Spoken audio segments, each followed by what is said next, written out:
If you need to unlink a bank account from your Kraken account, follow these straightforward steps to do so easily. Step 1. Log into your Kraken account. Visit the Kraken website and enter your login credentials to access your account dashboard. Step 2. Navigate to Funding. Once logged in, locate the Funding tab on the main menu.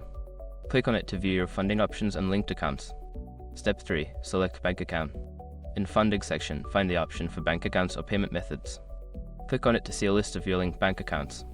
Step 4. Choose the account to unlink. Identify the bank account you wish to unlink. Click on the account to open its details and look for the option to unlink or remove it. Step 5. Confirm the unlinking. Follow the prompts to confirm that you want to unlink the selected bank account. Make sure to review any warnings or information provided before finalizing the action. After completing these steps, your bank account will be successfully unlinked from your Kraken account. If you have any further questions or need assistance, consider reaching out to Kraken's customer support.